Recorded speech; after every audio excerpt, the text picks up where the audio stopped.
Okay, for section 15.5, we have applications of double integrals. So we're going to just pick one of these applications, um, and specifically what we're going to do are centers of mass. So this is one of these topics that is typically taught in Calc 2, but not always. There's some flexibility with the applications that are covered. Um, if you've taken physics, you've probably seen this there. So it's another place you may have seen it. So if you saw this in Calc 2, this was sort of the way that, and the types of problems that we handled in that course. So we were just integrating with respect to one variable. We did not have double integrals at our disposal back then. So anyway, we got the simple case along a line where we just have x, and if we're looking for where this pendulum should be or the center of mass, and we have some masses here along this teeter-totter thing, if it's balanced here, then this is our center of mass, x bar, in this 1D scenario. So I try to draw that so that it would actually be the center of mass, but um, anyway, hopefully that looks good. So the way that we do this is we just do a weighted mean. So if you've had statistics, you've seen a weighted mean. Here we have three masses, and we're just going to take the sum of their location in x times their corresponding mass, add them up. And then this is over the total mass. So this is a weighted mean in statistics, and we have some shorthand notation for that. We have big M over little m. So in Calc 2, we did actually handle the case of R2 as our area here, and we have this thin plate that has a uniform density rho. So we had this scenario, and we did a bunch of things to come up with how to find y bar, which I'm missing my equal here. So I'm not going to review all of that, but the basic idea was similar. We just broke it into components of our x bar, which would be our x coordinate of our center of mass, and then we had a y coordinate for our center of mass. So it's a point somewhere on this plate. And then if you imagine the xy plane being put on the floor, then that would be a balancing point at that xy coordinate, sort of like we had with our 1D scenario, except now we have a center of mass that's in 2D space. Alrighty, so anyway, but each of those formulations are similar to the 1D case, except we have to consider now the moments about y and the moments about x. So you won't have to remember this. I will give you this little formula here, but it seems a little weird because they don't match, but that is correct. And when we are finding our center of mass, its x coordinate, we're finding the moments about y, and specifically the y-axis to find that. And so we divide by the total mass, so that's the same. And what happened in Calc 2 in this scenario, because of the uniform density, they actually cancel out.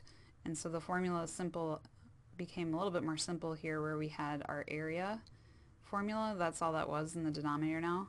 And then we have our x times f of x. Alright, so moving on here. For our y bar, when we had that, we have the moments about our x-axis, which I should have that written in here, and it went away. So this is the moments, sort of ditto marks there, about x-axis. And we need that for our y bar. So a similar thing happened with the rows. To come up with this formulation, there was a derivation that was needed to put that in terms of x instead of y. But really, if we had a y available here and we're doing an integral in terms of y, then that would have been a simpler thing. But we're just assuming we're doing everything in terms of x. So anyway, we had these formulas, and we could calculate the center of mass, which is x bar and y bar together as a coordinate pair. So as we've seen with area, polar area specifically, it seems kind of weird, but we can actually use a double integral to do things having to do with area. So we have pretty much the same, and then we either have more capabilities or can do more cool stuff, or it kind of simplifies the scenario from doing a single integral. So kind of keeping with that theme, now what we got going on here is the same problem from Calc 2, except we can talk about a non-uniform density rho that's a function of x and y with double integrals. Also, we have a more elegant formulation of our x bar and y bar. So we are, again, solving a problem in the 2D space still. It's just we got a non-uniform density that we can use, and the formulation's prettier. So here we go. Here's what they are. X bar is still the moments about the y-axis over the total mass, m, but here's the formulation. Try to get this on the same page. Okay, so up here, notice it's similar here, but the f of x is gone, and then rho stays inside the integral because it's variable, and so we need to actually integrate it. And so the f of x is contained in one of these integrals in terms of y, and so that's where it is, kind of hidden. And then for our m, that's a kind of a similar scenario where it's like the rho is on the inside here. Because it's variable, it's got to stay there to be integrated, and the f of x is contained in one of the integrals of the double integral now. So it's prettier, it's more elegant, and we're able to handle this non-uniform density too. Okay, so here's where the formula gets a lot better for y bar, in that we don't have this funky 1/2 f of x squared business, that we can just simply represent that with y in here, just like as we did with x up here in the moments about the y-axis. So it's more symmetric in that way. Otherwise they're the same. So you're given these formulas. These problems can be quite long. We have our overall governing equations of x bar and y bar. The m is the same down low, and you're given a separate formula for that. And then you have the moments about the y-axis and the moments about the x-axis, which are given. So now we'll do, or talk about a problem. Find the center of mass of the lamina, or which kind of fancy name for a thin sheet, corresponding to the parabolic region y is between 0 and 4 minus x squared, where the density is rho of xy is equal to ky, where k is a constant.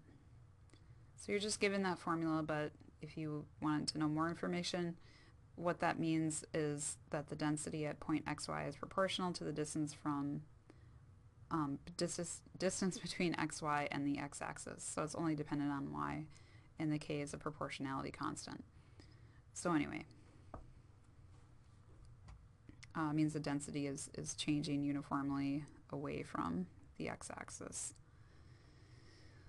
So m, little m, that's something you need to find. It's in both of these equations for x bar and y bar. So we write that down and then put in your rho, which is ky for this problem. Next thing is we're given it all ready to go. The variable bound for y is all set to go there. So that's the one that has to go on the inside integral, and we need to integrate with respect to y first. So we're not given what it is for our x, but if you made a quick sketch of that parabola, you could tell. Or you could just let your y equal 0 in that equation and solve for x and get the negative 2 and 2. Okay, now that you got this set up, this is an integral you know how to do. K is a constant, so you just treat it like a 3 and just carry it through. So I've shown the integration here. Been doing this for a little bit. Now this one, you may note that this integral here is not something that you can do unless you simplify it or do something special. Turns out you just need to go ahead and FOIL this out. 4 minus x squared times 4 minus x squared yields 16 minus 8x squared plus x to the fourth. So now integrating that is pretty easy. You do it plug and chug, and then your answer is dependent on k, which is fine. So that was just m, little m. And now we need to start tackling the moments about the y-axis and the moments about the x-axis. So if you go through and calculate the moments about y, there's a shortcut for this one, but just for showing for practice, or it's not always going to be this way, that equation is the double integral of x times rho xy. So similar equation as actually little m, but that extra x here is going to make a difference in how we integrate and what we get for an answer. So you just need to go ahead and see what you got here. So integrating with respect to y first, again, what you need to do, easy integral, plug in, expand, do the integration term by term, plug in, and then, oh, I get 0 because of the nature of what you got here, because you have all these even powers. And so because these values 2 and negative 2 have the same magnitude, they're just taking the same thing and subtracting and getting 0. So when you plug it in, it's a little disappointing to get 0. This one is kind of special in that rho is actually not dependent on x and y, just y. And so it's variable as y increases, for example, but it doesn't matter what your x is.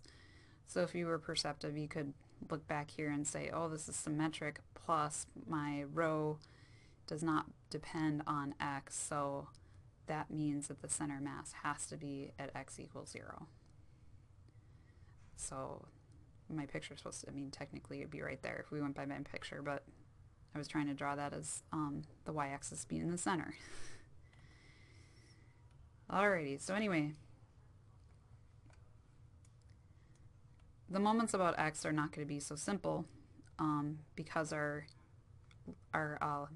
rho depends on y. So you actually do have to do the work for this one, and the formulation that's given again just has y times rho.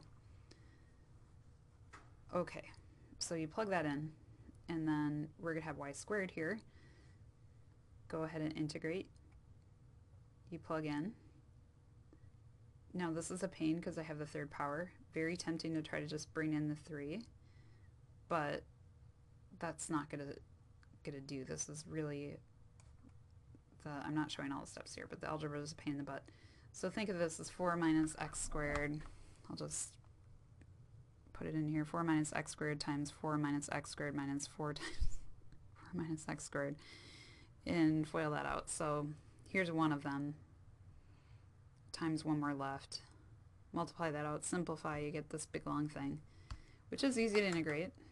So you do it, and again, not showing the steps here. This one does not end up being 0. You can see that we have odd powers in here, so that negative is going to make a difference. And we get 4096k over 105. So the final step is you're going to put that into your overall equation for y bar. And so you put that in there, and the k's cancel, and you get 16 over 7. So the center of mass is 0, 16 over 7. And that is it for this section. We're not going to cover the other applications, but one thing to keep in mind is, as engineers and physicists, as other disciplines, that a lot of times you'll see double integrals, maybe whereas in the introductory classes or intro physics you maybe didn't, because you didn't have Calc 3 at that point, because they simplify things. That's it.